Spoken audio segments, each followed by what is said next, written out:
Hello real folks, నేను మీ doctor Sravanthi Ellisiri, real estate expert. New government form అవ్వగానే మనకు కొన్ని డెసిషన్స్, మనందరికీ ఇన్వెస్టర్స్ కి ఇది న్యూ బయర్ మార్కెటా లేకపోతే వెయిట్ అండ్ వాచ్ మార్కెటా అనే సందేహం అందరికీ కలిగింది. సో వాటిని మేము సాల్వ్ చేసే ప్రయత్నం చేయబోతున్నాం ఈ వీడియో త్రూ. ఫస్ట్ థింగ్ వచ్చేసరికి రీజనల్ రింగ్ రోడ్ అలైన్మెంట్ లో ఎలాంటి మార్పులు ఉండవు, అనుకున్న దానికంటే కూడా చాలా స్పీడ్ గా దాని ప్రోగ్రెస్ ని ముందుకు తీసుకెళ్తాం అనేది కన్సర్న్ మినిస్టర్ గారు మనకు అనౌన్స్మెంట్ ఇవ్వడం అనేది పాజిటివ్ థింగ్. సో మనందరం చూసాము, outer ring road is the biggest asset for Hyderabad అన్నమాట.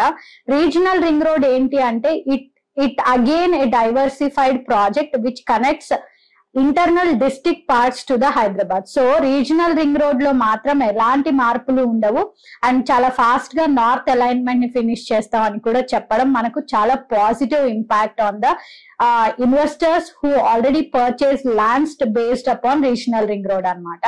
సో ఫ్యూ ప్రపోజల్స్ కంటిన్యూ అవుతాయా లేదా అనే సందేహంలో ఉన్న వాళ్ళందరికీ ఏదైనా ఒక ప్రపోజల్ ని క్యాన్సిల్ చేయాలి అంటే దానికి సంబంధించిన నిర్దిష్టమైన ప్రణాళిక ఉంటే తప్పిస్తే కానీ దాన్ని క్యాన్సిల్ చేయడానికి ఏ గవర్నమెంట్ కి రైట్స్ ఉండవండి. సో కాబట్టి మీరందరూ కూడా ఇన్వెస్ట్ చేయాలా వద్దా అనే ఆలోచనలో నుంచి బయటకు వచ్చి ఇది 100% బయ్యర్ మార్కెట్, ఖచ్చితంగా మీరు ఇన్వెస్ట్ చేయాలనుకుంటే మాత్రం మీకున్న బడ్జెట్ లో 100% ఇన్వెస్ట్ చేయడానికి ట్రై చేయండి.